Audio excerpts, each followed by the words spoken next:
thank you for releasing the souvenir. Over to you, Vishwanath PS, for your address.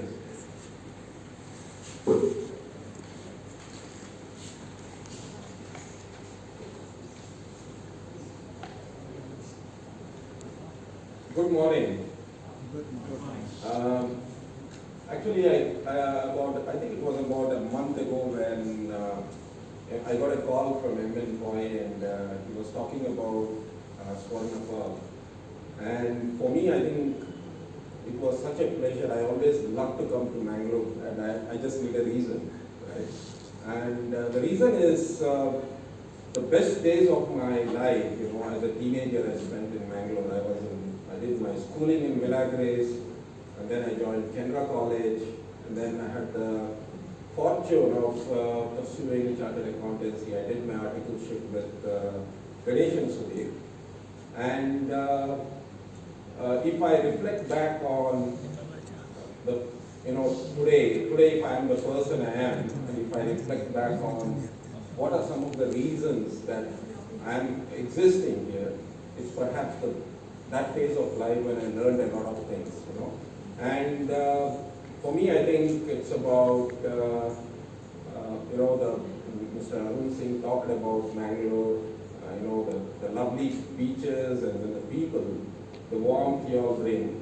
And I think if you look at organizations and see, you always talk about success. It could be individual success, it could be your own CEO firm success, it could be organizations, it could also be nation.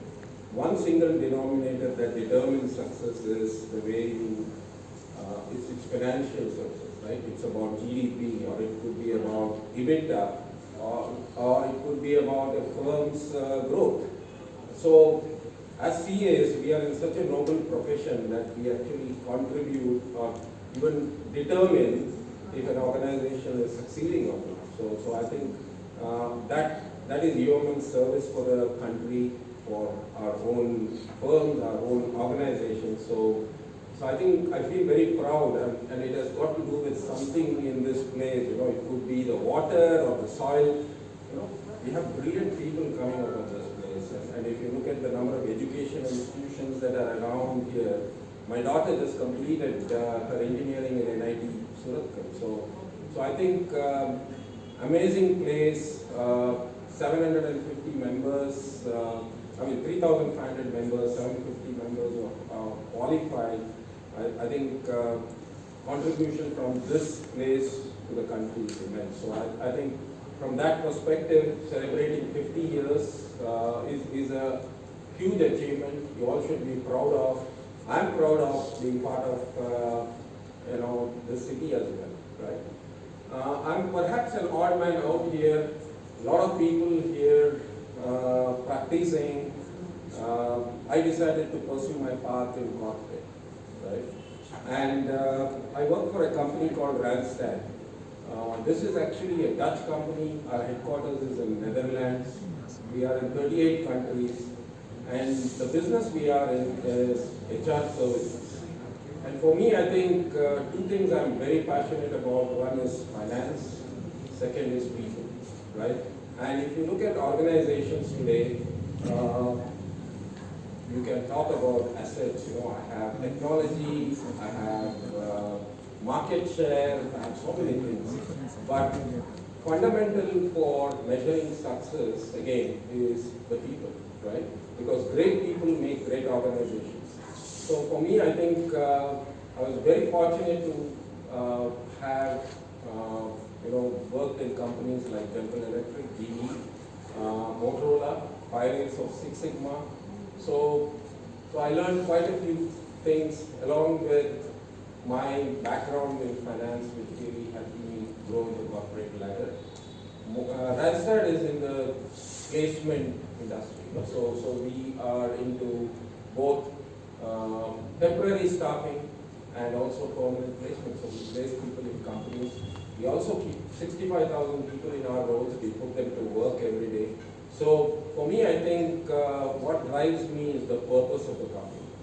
If you look at last 18 months, with the COVID pandemic, where are we today? people were worried about lives in the initial part of the crisis.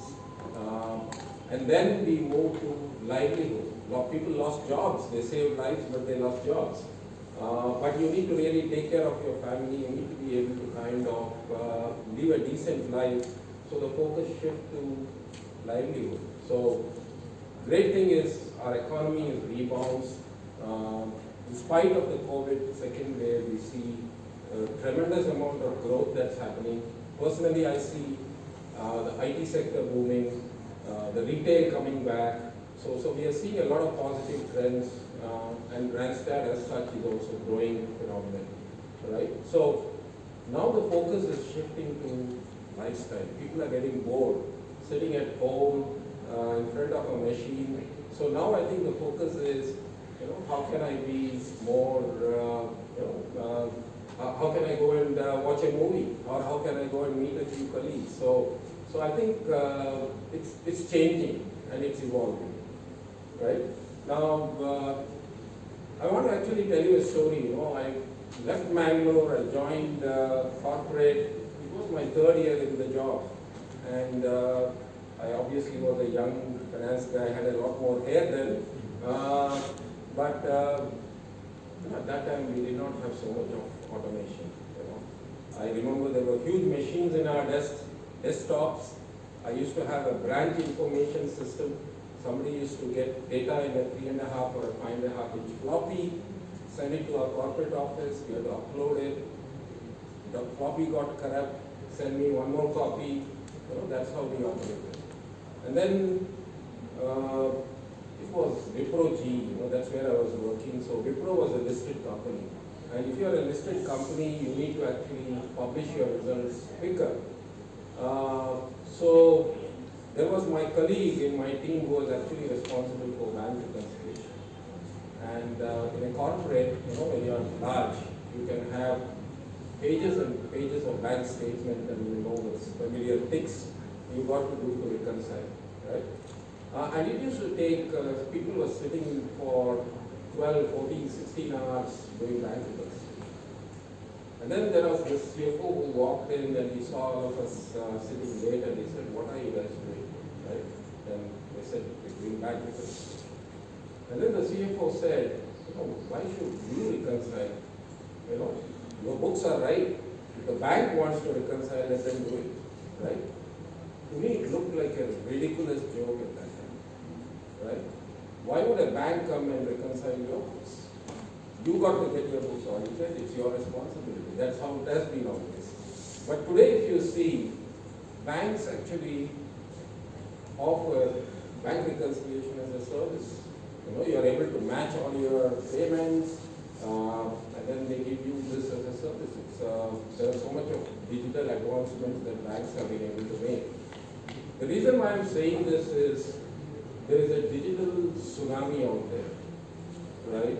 So it's not just about finance, it's also about technology. And who are the best people who are able to kind of adapt to this change? It's the CA fraternity. So I think we got to embrace technology and start it early so that we are not in a catch-up mode, right? So I'm amazed with how our books got audited this year. No auditor came to our office. Everything was done virtual. And there is a lot of things about, internal controls, SOX, etc. So I think human mankind is amazing. You learn how to adapt, you learn how to change, and so quickly things have, audits have got done, even though we had some extensions, etc. Few other things I want to say. There is always this question about people asking me, are leaders born or are leaders created, right? So to me, I think it's not something which you get by birth. Of course, there could be something in the genes, but I think it's all about hard work, it's all about passion, and it's also about that big goals, the big, hairy, ambitious goals. So somebody has to set up those for themselves, put in a lot of effort, passion, and get there, right? So for all the budding CAs in this Manglore, I think I would say, conquer your ambition, set it high, and it's also about confronting the brutal facts.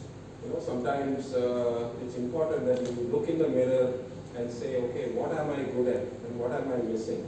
And if you are trying to work on the areas where you are not good at, then obviously you will make a big difference.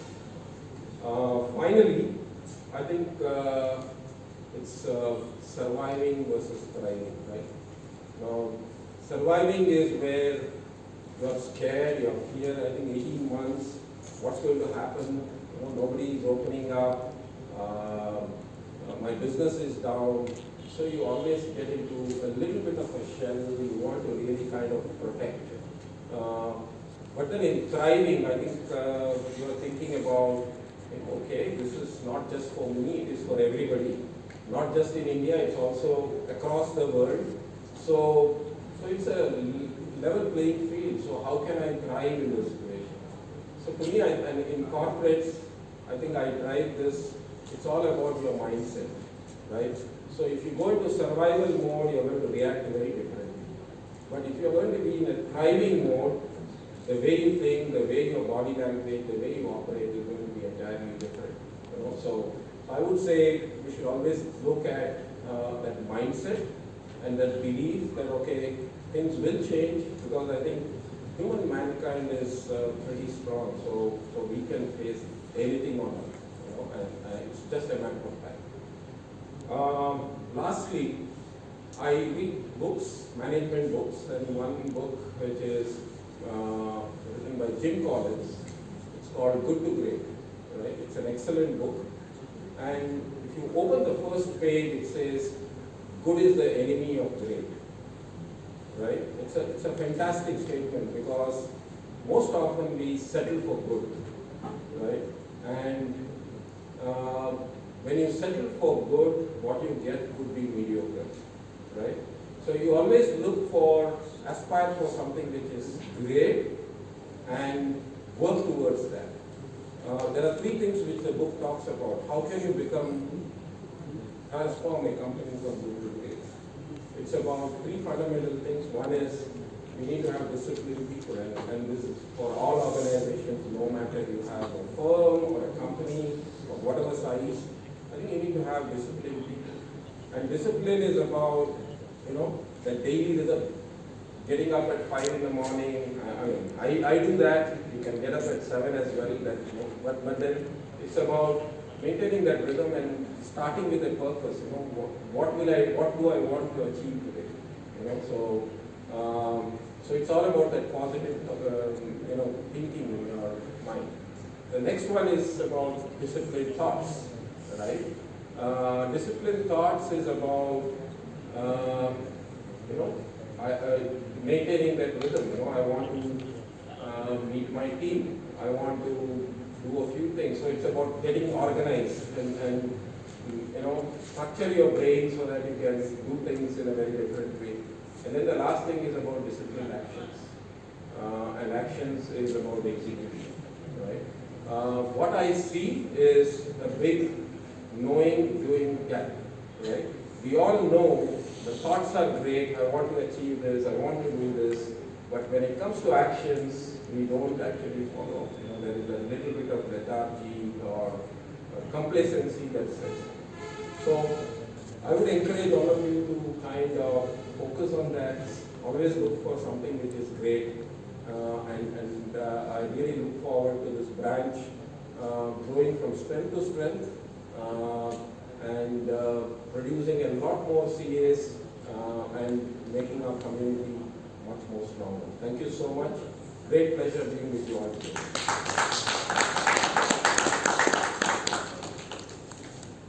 Thank you, Vishwanath. Yes, today's take home from whatever you spoke today is basically disciplined people, disciplined thoughts, and disciplined actions. And of course, the livelihood and lifestyle rhythmically. And as you said, I remember of a particular quote: if you think you can, you can. If you think you won't, you won't. So thinking should start within, and that's it. Thank you, Vishwa, for that wonderful words. We are definitely will remember these for a long time. Nandrida. Yeah. As we come to the end of the inaugural program, the Secretary of the branch, Prasanna, is waiting, and he has the privilege to offer the forum of vote of thanks. Prasanna, over to you. Yeah. Before we move on to the vote of thanks, our student Vrinda is drawing a live portrait of our guest today, and we will take a couple of minutes to have a look how she unveils it for all of us.